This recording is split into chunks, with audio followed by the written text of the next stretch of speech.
Consistency is secure attachment, is trust. So consistency provides secure attachment, which forms trust. Welcome to Hope Starts With Us, a podcast by NAMI, the National Alliance on Mental Illness. My name is Dan Gillison, and I'm your host and the CEO of NAMI. We want to tell you why we started this podcast, and there's 5 reasons. Hope starts with us talking about mental health. Hope starts with us making information accessible. Hope starts with us providing resources and practical advice. Hope starts with us sharing our stories. And last, hope starts with us breaking the stigma. If you are a loved one, is struggling with a mental health condition and have been looking for hope, we made this podcast for you. Hope starts with all of us. Hope is a collective. And we hope that each episode with each conversation brings you into that collective so you know you are not alone. And as we talk about being alone, we know that we are focusing this podcast on the conversation regarding what is happening in California as our friends, colleagues, family members navigate past the fires. And as the national media has moved on to other topics, we have a community and communities that are still navigating and will be for not just months, but for years. And we want to make sure that we keep this conversation front and center because it involves trauma, depression, and also it involves resiliency. And it also involves community and the collective that we call NAMI and the community at large that actually works in concert with one another to help neighbors and friends and those navigating mental health concerns. So with that said, we really started the episode, and the genesis from the first episode was really the trio of the LA fires, the Palisades, Eaton, Hughes, and more. The cluster of wildfires led to evacuations across the city, loss of homes, both valuable and sentimental belongings, personal items that simply can't be replaced. In the aftermath of the fires, NAMI and our local affiliates are asking, how can we be of service? What's the most useful help to give these communities? And if tragedy like this strikes our communities outside of Los Angeles, how can the lessons we learn here and have learned in Los Angeles help support our neighbors in other communities? So we have 2 incredible guests, and we have looked to keep this conversation going. These are individuals that are in the community, that serve the community, that are a part of the community.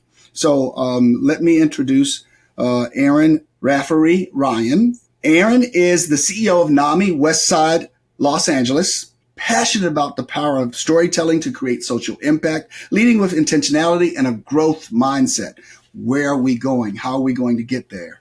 A trained teacher in mindfulness-based cognitive therapy from the Brown School of Public Health, a master gardener from the United States Department of Agriculture, University of California, and currently studying at the Harvard Business School pursuing her EMBA.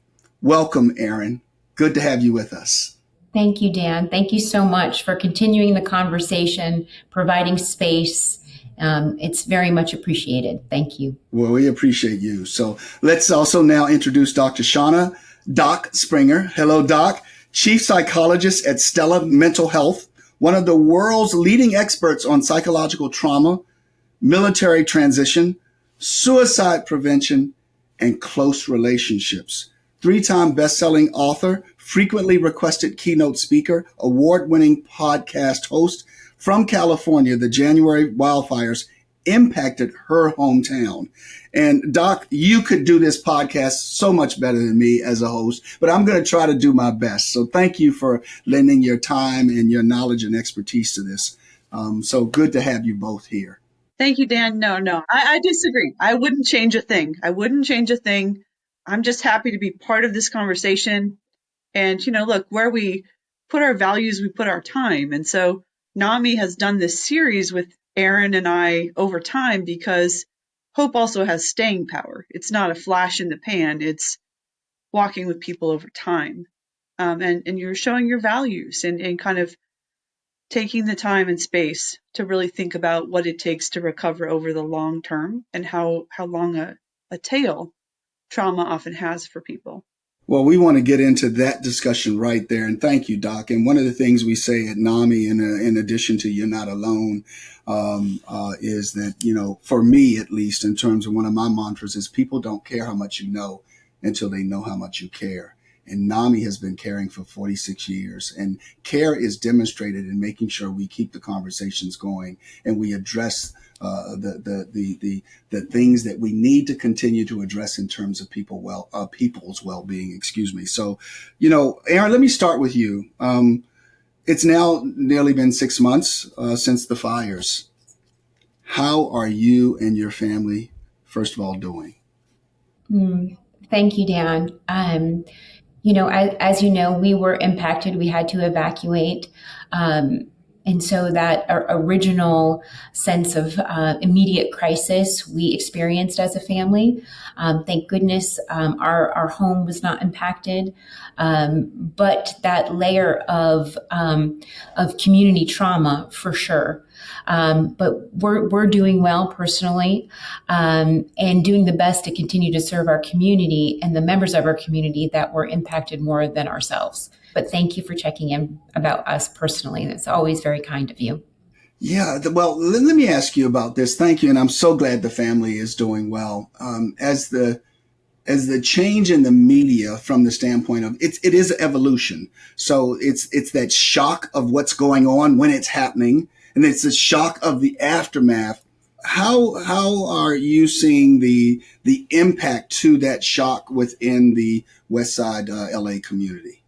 Yes. Well, just the impact of the 24-hour, 7 days a week news cycle, and the consistent level of trauma that we're all experiencing from what's happening on a world stage, our national stage, state and local.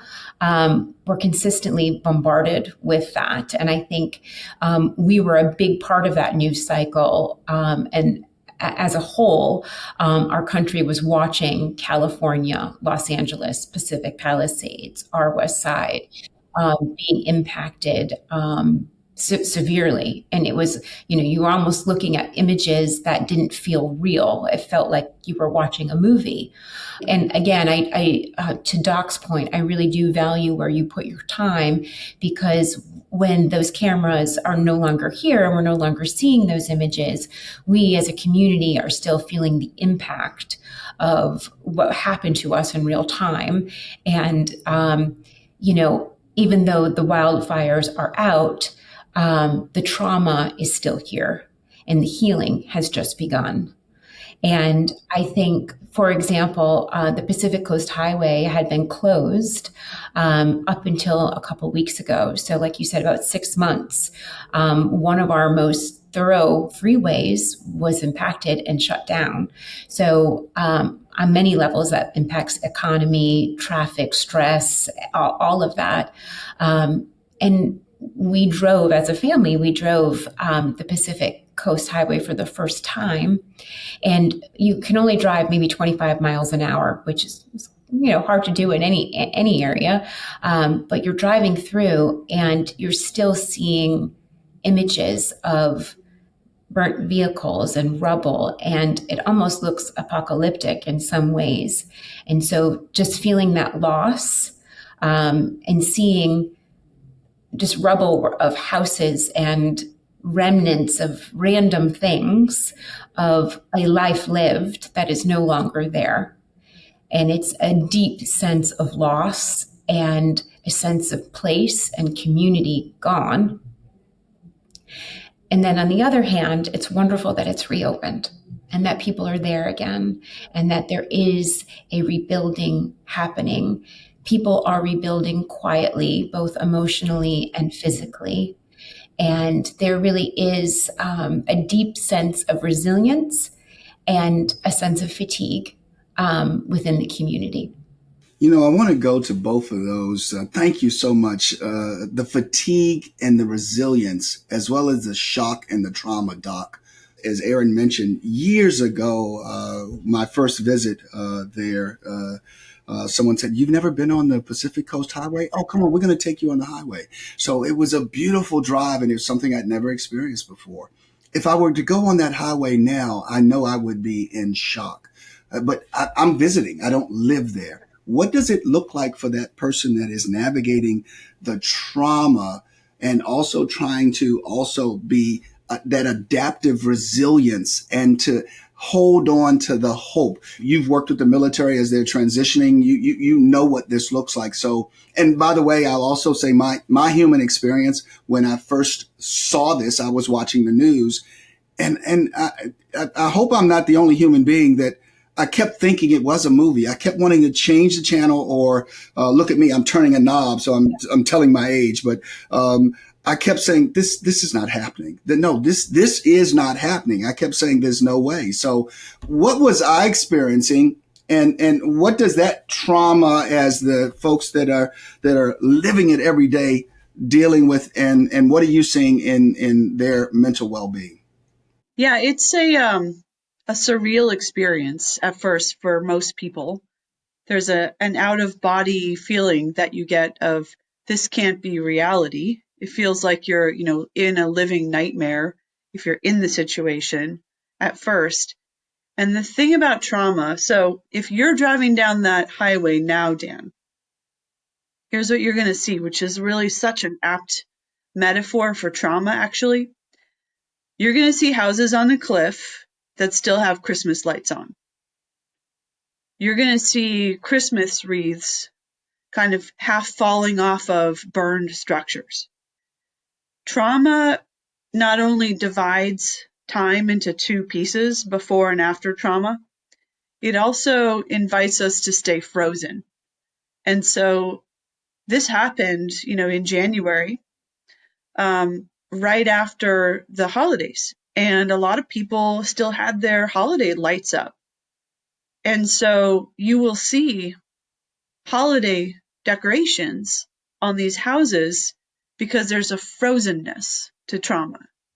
And here's how complicated it gets. So Erin talked about, there's people and there's, people going down PCH and there's some rebuilding.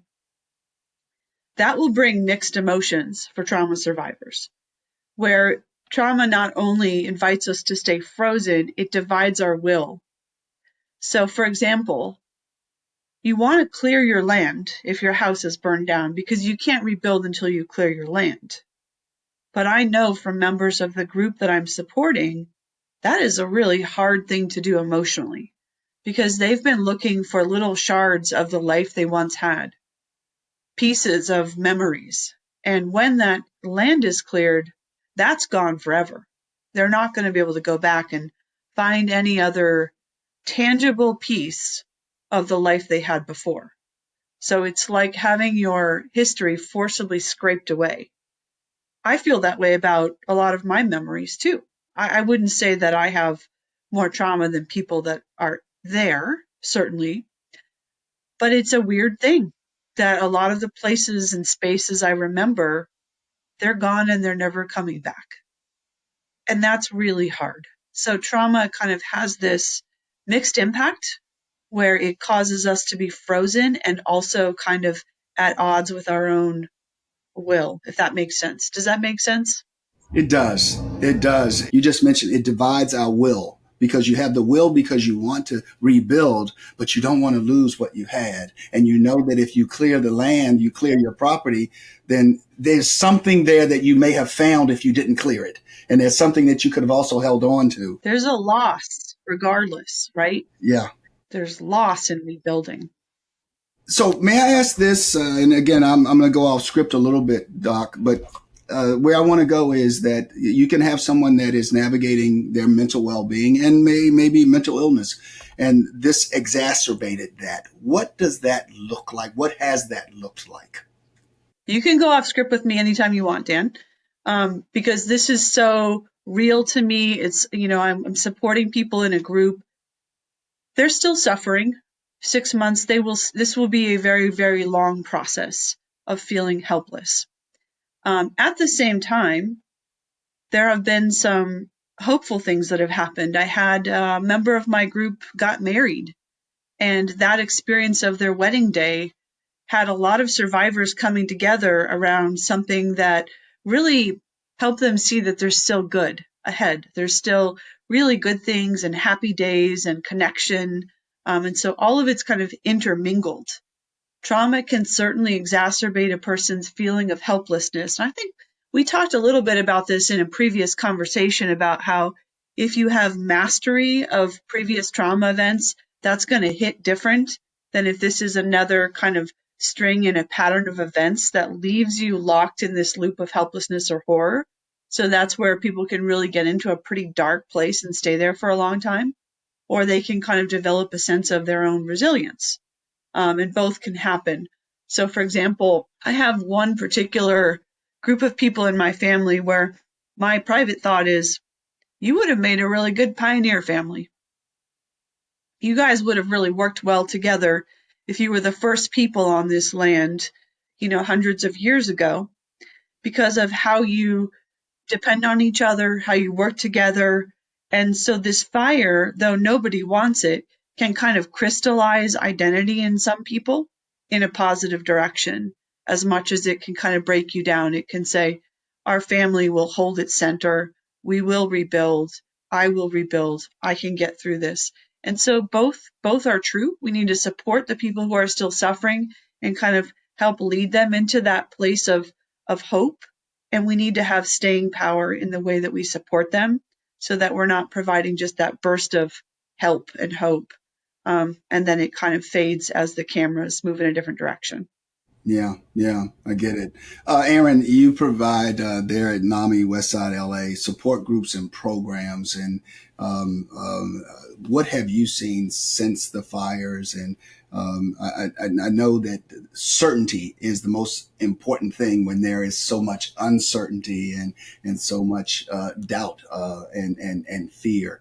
What have you seen with your support groups and your programs? Any evolution, any change, or is it, business as usual? What would you share? Well, just to Doc's point, I loved the tools that you gave those families of just shifting the narrative and crystallizing and giving them a new identity as these frontier warriors. I thought that was so wonderful. And Dan, to you, I think one of the most important things about support and showing up for community is consistency and sustainability. So when there is uncertainty, we hope to provide that level of consistency that you can count on us, that our support groups will be there, that just a presence to quietly listen and to hold that space like you are doing for us today to continue this conversation, you leading by example, providing that space. I think that's what our support groups and showing up with our ETS presentations and our youth mental health toolkits, providing those spaces, I think is really what NAMI Westside has really tried to do, and to listen to our community's needs. Even our frontline responders, our firefighters and our police force, feeling so much gravity on so many different levels with the fires and also the recent immigration issues that are happening all across the country, but have really severely impacted our community here in LA. We created, with the help of one of our team members, Oshri Hakak, he's wonderful. He's almost like our resident Shel Silverstein, and has created a trifold called Behind the Badge or Under the Badge, and really, or under the uniform, understanding that you are a person too, even though you put this uniform or you represent this, showing up for them. I think has been very important as well, because providing that consistency and knowing that there is a level of humanity that they need to take care of their own self-care so that they can show up for our community as well. Thank you for sharing that. It's so important to have certainty at these times, and the consistency. And there's so much shock that the system has to absorb. So the shock there that's happening in LA and has with the immigration, as well as the fires, and it's just coming at you. It's coming at you, and it's Doc, we're going to come back to you about this in a second, but let me just say this: Los Angeles is a big city. It covers about 468 square miles of land, and the fires burned across 89 square miles of the city. That's almost 20% of the city's landscape that was affected. The city is really working hard to heal. And it's really difficult as you're trying to heal, as you have all these other kinds of events taking place. So what Erin and Doc do and have been doing makes a tremendous difference in their teams and the communities of people they have working with them. Ending ETS, ending the silence, and then behind the badge. They're just wonderful programs from the standpoint of us really acknowledging that our first responders, their moms, their dads, they are aunts and uncles as well, and they're impacted, and their family members as well. So what does that look like, and who are they? Are we judging the book by its cover, or are we getting behind the cover of the book? So thank you for sharing that, and kudos for them to bring that. I want to talk about these disasters, and Doc, really where I want to go is that when someone suffers a visible injury, we rush to help and provide care. It's kind of like you could have diabetes, you could have heart disease, you could have lung disease. That's something that's behind the cover, if you will. But if we have all of a sudden we have a terrible rotator cuff injury and we have our arm all of a sudden in a sling, we have this huge cast on our leg because we've had a soccer injury, we now have an ACL tear and we've got to have it repaired. Those you see, and the human response is, oh, what happened? What's the delay? Why is there this discomfort and this delay in responding with that same urgency to psychological injuries like post-traumatic stress disorder? And how can we start to evolve that? So it's interesting because Erin and I both have kind of a window into two different communities. There's the civilian community, and because of her connection to the first responders and warriors, there's also that connection. I'm also doing work with some of the public safety departments and leadership in fire service and policing. And there's an interesting intersection. So I want to see if I can tie a few things together. So your question, Dan, is about, why is it that we have a different interpretation of physical versus emotional trauma, right? The one being invisible, emotional trauma is something you can't see. And we tend to make the mistake of inferring that that is because somebody is different or has some kind of a weakness or a lack of resilience. And at the same time, we have statistics about how our strongest and bravest often have the highest rates of post-traumatic stress. So it's not because people are not resilient, clearly, like we shouldn't conclude that. And then with all of the barrage of traumas that are happening, multi-layered traumas about immigration, I'm not going to get political here, I promise. We're going to talk about trauma, but here's something really interesting. So the police officers and other first responders that were supporting the riots wanted to keep everybody safe, give them their right to peacefully protest, keep everybody safe. But you had people coming in that are not in the community from out of state that they did not ask to be there. And I love Marines. My whole office is decorated by Marines. But those Marines didn't want to be there. And our cities don't need shock troops. And those first responders were saying, I'm in the community. I want to protect my own community. And so when somebody's in riot gear, you can't see them anymore. And you can't tell if they're there to enforce ICE-related stuff or keep you safe. And so it's like this level of invisibility that creates a moral injury, which is another type of injury that we often miss. So there's trauma and then there's moral injuries. And these are both invisible and both things that really need more of a focus and the right interpretation. And you can do nothing at all but do your job and be morally injured or traumatized as a result.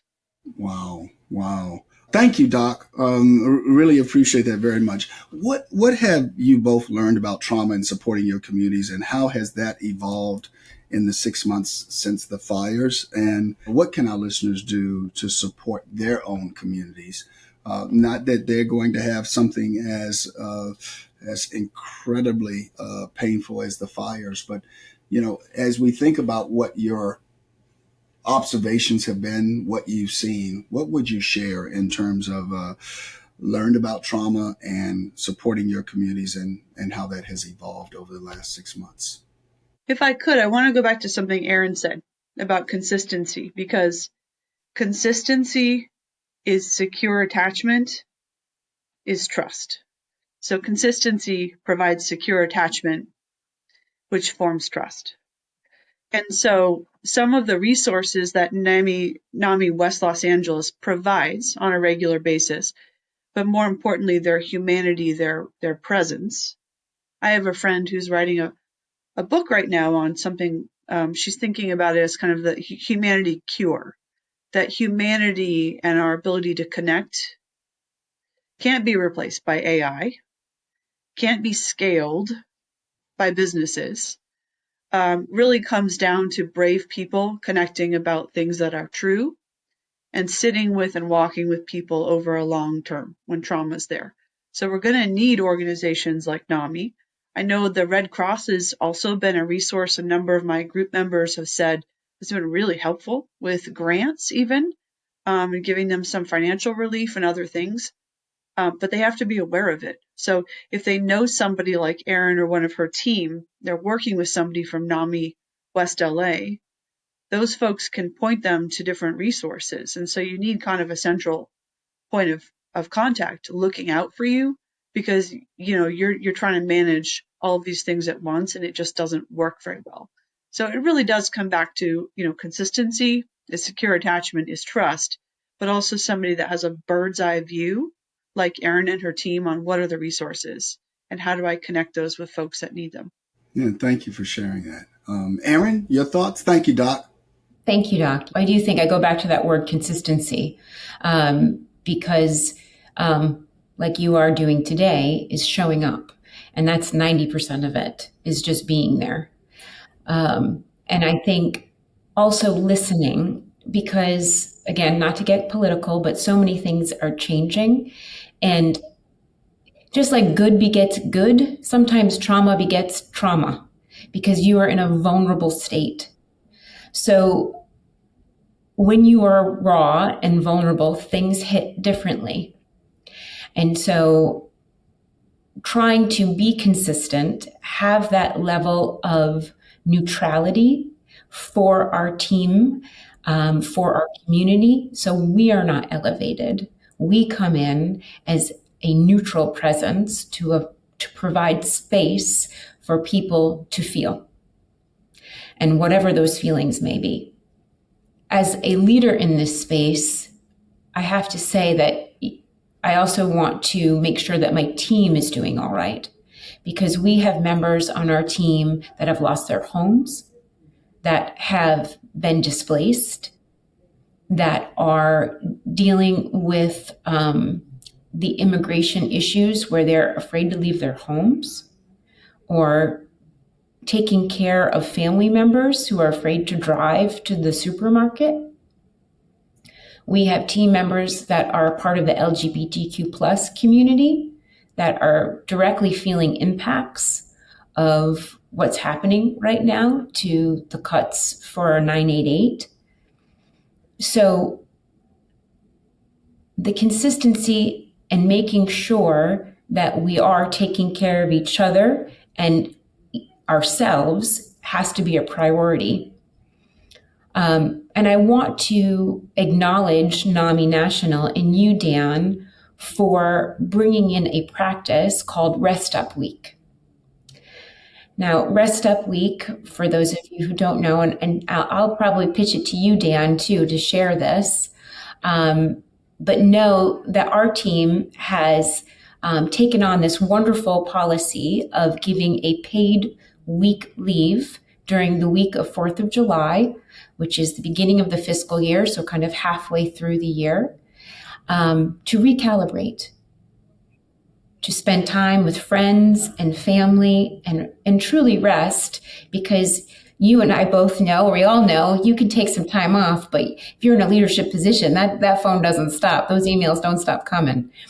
And so it's really to say to your whole team, no, let's take a break and recalibrate. And I think we're all very deserving and needing it right now. Well, thank you, Erin. And yes, Rest Up Week is something that this will be our 5th year. And we started it looking at what we were navigating as we as an organization in COVID. And our Chief Human Resource Officer, as we as a leadership team talked about seeing the exhaustion within the organization and the staff. Our Chief Human Resource Officer, Lisa Lewis, brought an idea to the team about a Rest Up Week.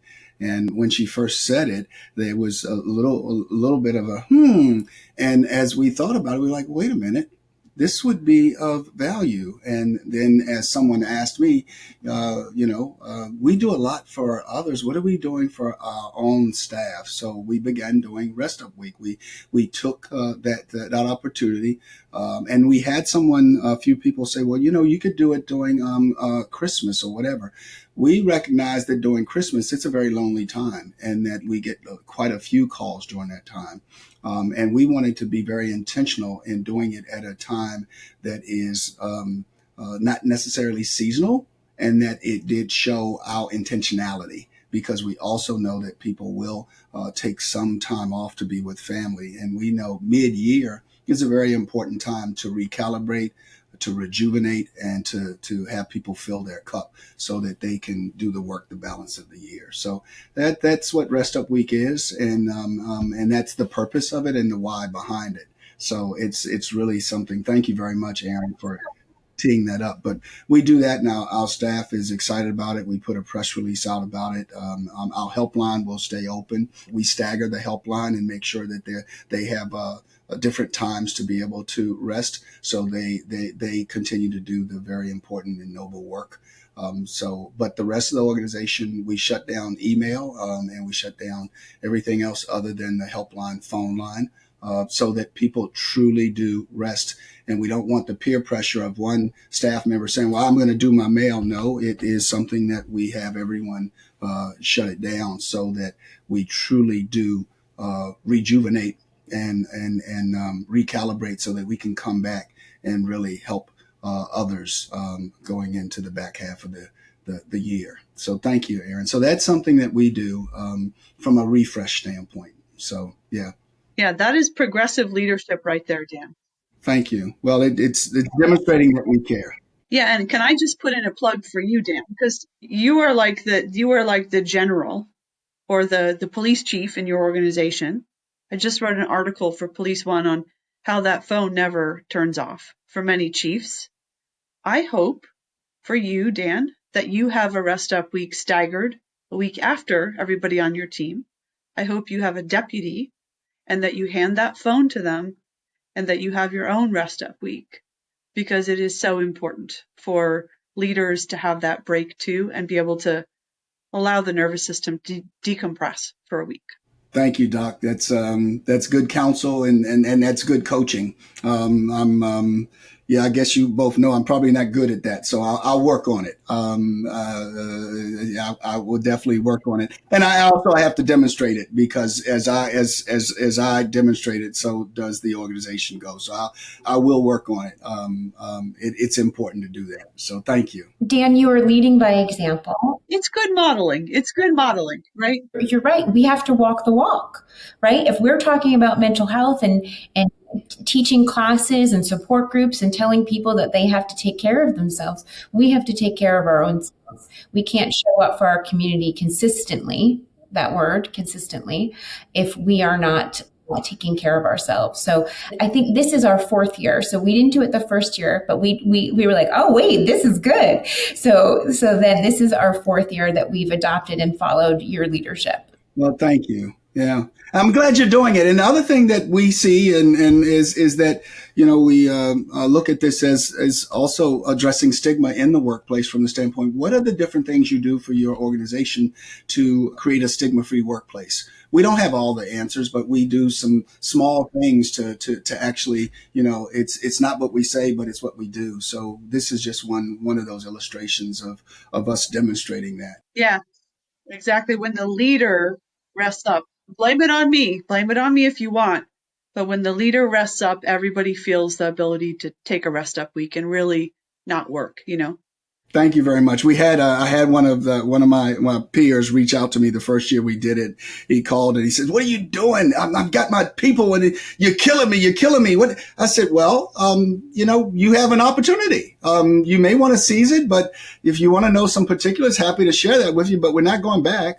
So it was funny, but let me ask something of you, Doc. You mentioned you have a colleague writing a book that's really about the human connect, and as we have AI going on right now and some other things there, I always talk to my chief human resource officer that her job is human relations. As Erin talked about, it is about relations, and then you've spoken to that, and you guys both do that so incredibly well within your infrastructure and then in the community at large. We know that asking for help is really hard, and it's still stigmatized. It's stigmatized for men. We will not ask for help. We will not say that we're not doing okay. Now, you, Doc, are a strong advocate for using the term, and I want to get it really correct, post-traumatic stress injury. Post-traumatic stress injury, rather than label it as a disorder. Can you explain the significance of that shift and tell our listeners how language we use impacts both stigma and the way we approach treatment? So I'm going to say something controversial here, but let me explain. I don't think any men should ask for help, but I do think they should tackle their problems directly. So if it's shifted to, hey, are you avoiding your problems or are you tackling them directly with advisement from somebody that knows this particular trench of mental warfare? So one of the things I've stood up lately is I'm offering, like I've done for military leaders, specialized advising and consulting. I'm doing that for police chiefs, fire chiefs, sheriffs, because it's not about asking for help. It's about getting support to tackle your problems head on and stop avoiding them. So that's what happens if you generally kind of stay stuck around, well, I don't want to ask for help. It's about something different. Post-traumatic stress injury is a shift that I think is a natural evolution of what needs to happen. So it started out PTSD, real quick, 1980 came into the DSM that we use to diagnose mental conditions, which was important because it said it's not in your head, it's a real thing, right? But now we know that it's actually literally in your head. Like you can see post-traumatic stress injuries if you have the right brain scan. And I literally know now that with the right treatments, some of which have come from special forces units using these treatments for years, you can actually reset your adrenaline system, reboot the nervous system, restore calm and control to the body. So it's an injury and people are not broken and they don't have to manage symptoms or be labeled with a disorder for the rest of their life. We just need to treat them like special operators and do what works, give them effective treatment and give them the right insights to move from where they are to where they need to be, so that with treatment and tackling their problems directly, they heal and go on and they achieve peak performance and really get back to living the life that's worth living. So I have a different perspective because I have access to, treatments at Stella Mental Health that really, we've done treatment on over 10,000 people at this point. I just reviewed data on 2,000 people we treated last year alone. So when I say it's an injury, not a disorder, it's based on the weight of treating thousands of people and seeing them be healed with effective treatment. Yeah, thank you. And Doc, would someone who has lost their home, navigated so much that they didn't expect, could they have a post-traumatic stress injury? And if so, what has that looked like, or is that more military service? Yeah, no, it's trauma is trauma is trauma. The body doesn't know the source of trauma. If you're not sleeping and you're overactivated in your body all the time and you can't enjoy a movie with your family and you feel numb or you feel intense emotions or irritability, intrusive nightmares, intrusive thoughts, these can come from a wildfire, from an assault, from the accumulation of little events that happen over time. All of it can create a feeling of trauma. And if you ask almost anybody, I would say if you polled people like, what is the most popular book on trauma? They're going to say The Body Keeps the Score, which is true. The body remembers trauma, but the thing is, I do love that book, but I think we need to evolve even from there, because a lot of trauma sufferers get stuck around that mentality of the body keeps the score, as though like trauma has impaired them or broken them forever, like left a scar, whereas it's actually something I know can be healed. So trauma with the right treatments does not get to run up the score. But we've talked about sports metaphors before, but trauma no longer gets to run up the score in the body. If you can reset the body with effective treatment, you can heal. It's a new model that needs to go with a new way of thinking. So there's so much hope, because at the same time as we're being, I think you used the word bombarded, Erin. That's the right word. It's bombarded by levels of trauma. Thankfully, there's also a significant revolution happening in terms of mental health care, really changing the way we see and treat these kinds of challenges. And we're seeing people just become healed with the right treatments and the right support. That's incredible. You mentioned something earlier that I thought, well, several things: the secure attachment, the consistency. It divides our will, and I thought about all of that, and I also thought about the moral injury, and then the divides our will, and I thought about simple things of change, and there are things that I probably have held on to for 20 years that my spouse would love for me to get rid of. And I have that fear of the detachment. So I can't imagine what a homeowner is navigating in terms of all the things that they've had, and that the dividing of the will. So I got that visual, because there's things that I know that I just won't let go of, because I don't know what's on the other side of that. What you're saying is so true. Like that trauma, whatever it is that your spouse wants you to move on, it's bound up, it's intertangled with love. So a lot of times I'm working with military veterans, they can't grieve because they're afraid that I will tell them to process it and move on. And they don't want to lose the memory or connection with somebody they've loved, like family who has died. So we have to, this is what I mean by the right insights, because there's a lot of garbage out there. And AI is, by the way, going to pull in all that garbage into the advice it gives you, because it sources the web. You need somebody who really understands how to walk you through trauma and grief in a way that helps you hold the connection and carry that love forward.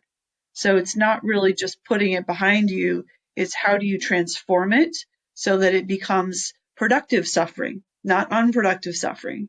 There's a difference there.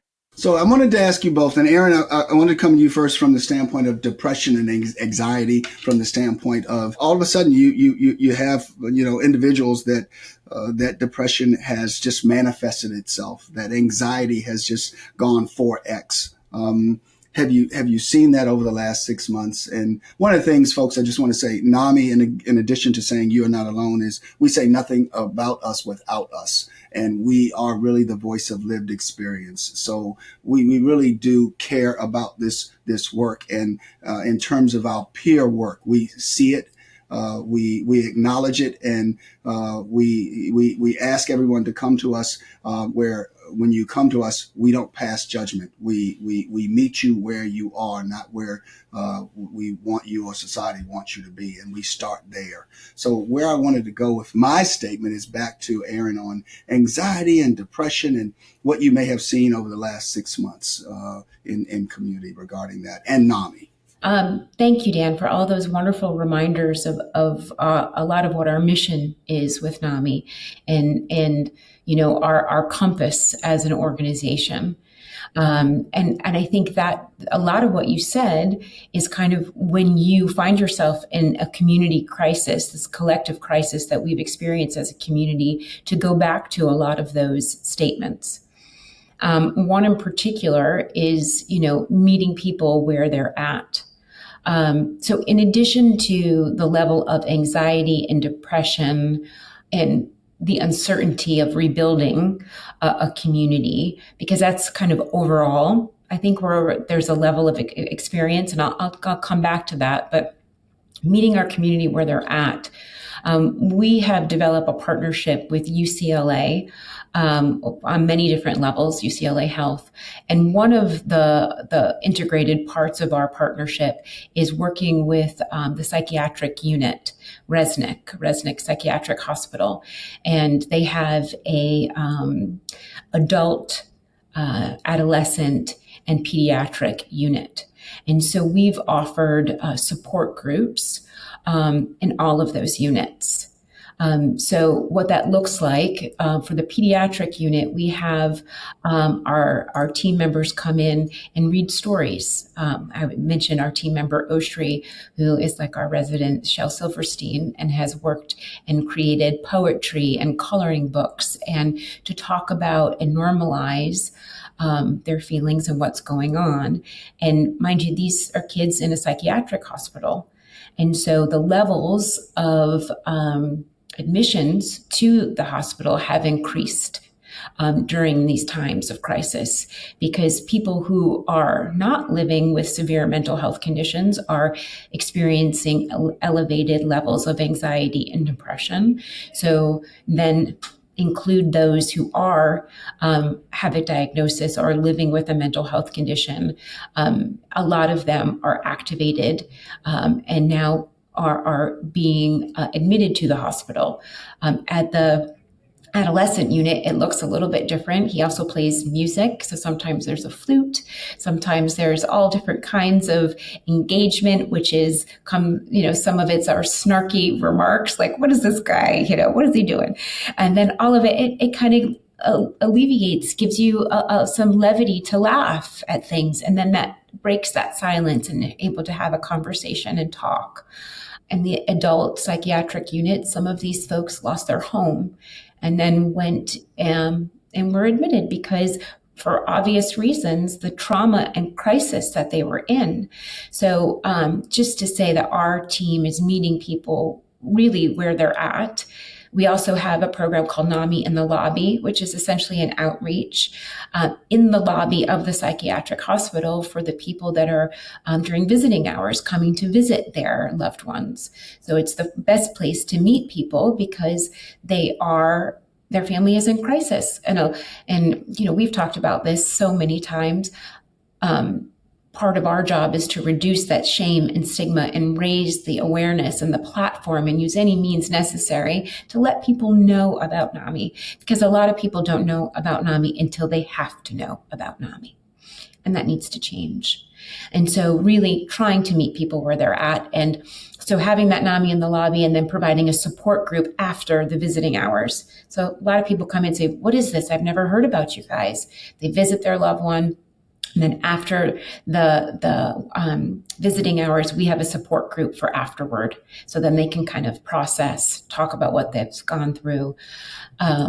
So meeting people where they're at and then trying to manage that huge level of depression, anxiety, and it's permeating into even like email language. Like I got an email the other day that said something like, this firestorm, I wonder if they'll survive. And it was like talking about a business, but using words, because what we're seeing on this 24-hour news cycle that, like you were saying, Doc, this trauma, it permeates. And I think our jobs as leaders too is to turn that down and say, let's regroup on this. Maybe next time. And I had to sidebar with this, colleague who's also a consultant. And I said, I think in the future, if you're feeling elevated about a conversation, send me a direct email. You don't need to send it to the whole team, because then the whole team's elevation, it comes up. So just having that mindfulness about how you interact with colleagues, interact with community members, trying to come into situations as best you can in a neutral state. And so then you can navigate, you can go right or left. And if you are heightened, take a moment for yourself before you respond. Don't react, because then you can't meet people where you're at, because you're not in a neutral place to do so.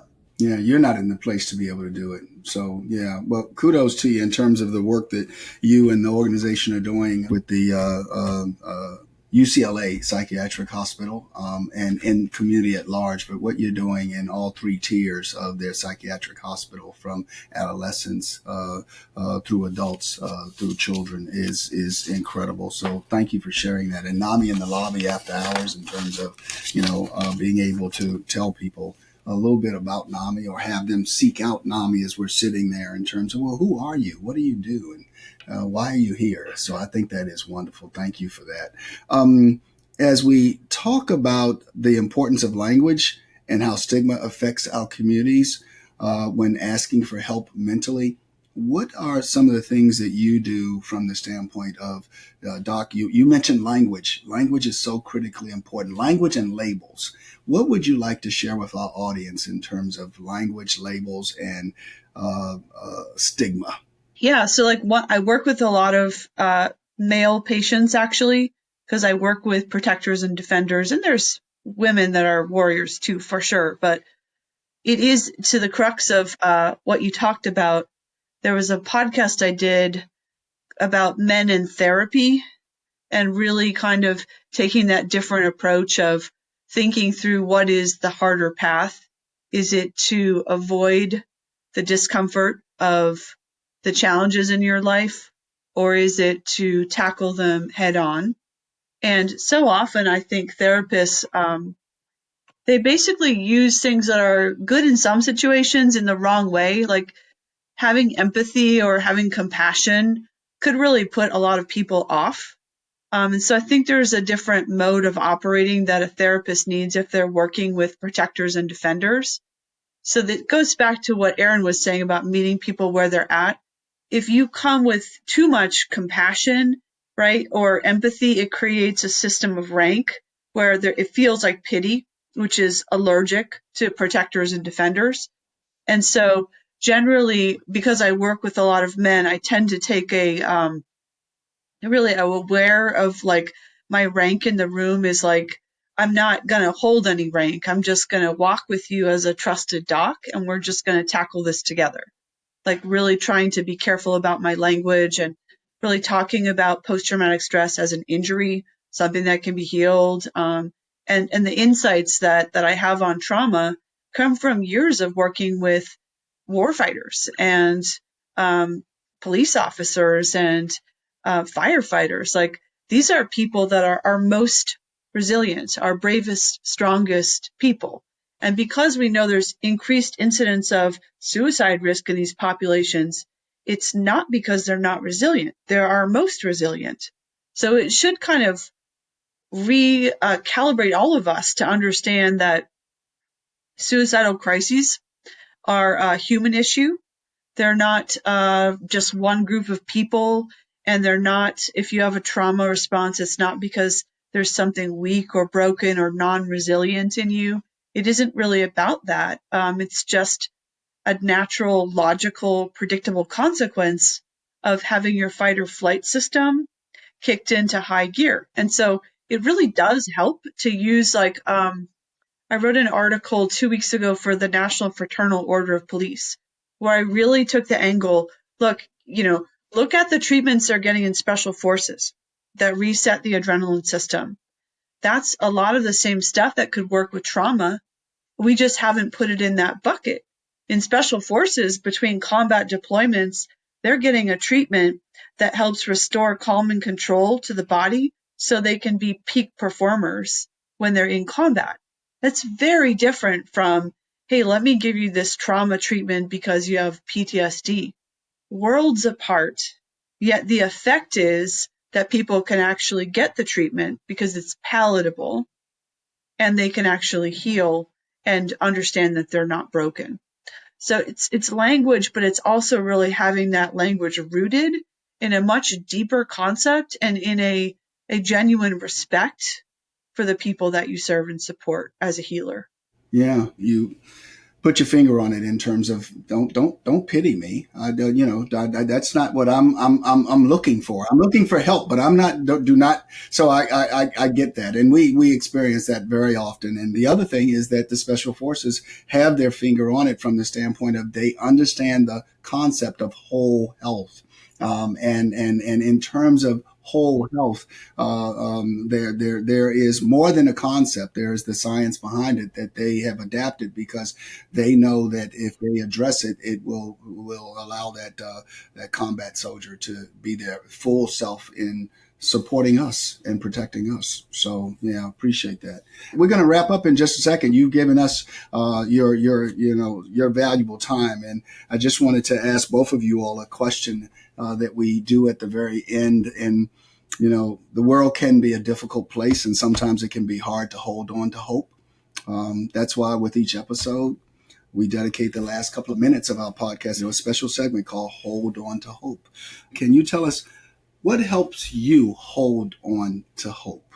Thanks, Dan. I love this question. I love it so much. And, this is our third time talking about this subject. And so, there's many different things. I think sometimes when I get down or things like that, I practice gratitude. All of the things that you can take a look back and say, oh my gosh, I am so grateful for all that I do have. That I'm passionate about storytelling. And I think that's one of the most wonderful things that we have at NAMI is to share our stories. And Doc, before the interview started, I said, I have a good story for you. I have a positive story for you. So I wanted to share it. So Marquez Elementary, who was severely impacted by the fires. That's my elementary school. I know that's your alma mater. I know. So that's where you went to elementary school. I remember in the first episode, you shared that you did a tile. You created a tile, and it was like the backdrop, and it was like this. And so I said, oh my God, yeah, the mural at Marquez. And that's one of the schools that we serve. We provide youth mental health education to that school. But, that was one of the schools that was severely impacted and displaced. And so the Marquez Elementary 4th and 5th robotic team, everything was burned, everything was destroyed. But these kids had such resilience, and they said, that's not going to slow us down. We're going to keep going. And so they found a way to create their whole robotics and all the robots. And they went to Dallas this year for the World Championship, Robotic Championship. And in the midst of everything, they came together as a community, and I think they provided a lot of hope for their parents and for the teachers, because the kids were determined to say, no, we're part of this team and we're good at this, and we're not going to let anything stop us, and we're going to keep going. And they did. And they won, and they persevered. And so shout out to the 4th and 5th grade class at your alma mater, Marquez Elementary, that they brought home that robotic championship. So those are the kinds of stories that we have to share, and that are important because they give us hope. I'm getting misted up here. That's fantastic. And congratulations to the the robotics team there at Marquez Elementary. And yeah, I could see you, Doc. That's real special. We want to keep this conversation front and center. We want to help the individuals that are navigating this unspeakable tragedy in terms of these fires, who have lost everything.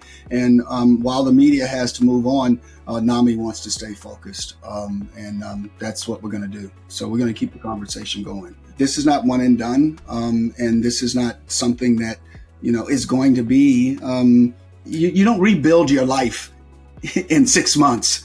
You don't rebuild your community in 6 months, and you do need some part of the community to continue to say, "We see you." That's what I'm trying to do with this platform, is to make sure the community knows we see them, because sometimes the community can feel like they're invisible, and we want to make sure that we let them know we see them and we care. So with that, thank you. And I want to say that this has been Hope Starts With Us, a podcast by NAMI, the National Alliance on Mental Illness. If you are looking for mental health resources, you're not alone. To connect with the NAMI HelpLine and find local resources, visit nami.org/help. Text HelpLine to 62640 or dial 800-950-NAMI, which is 6264. Or if you're experiencing an immediate suicide, substance use, or mental health crisis, please call or text 988 to speak with a trained support specialist, or visit 988lifeline.org. I'm Dan Gillison, your host. Thank you for being with us today, and be well.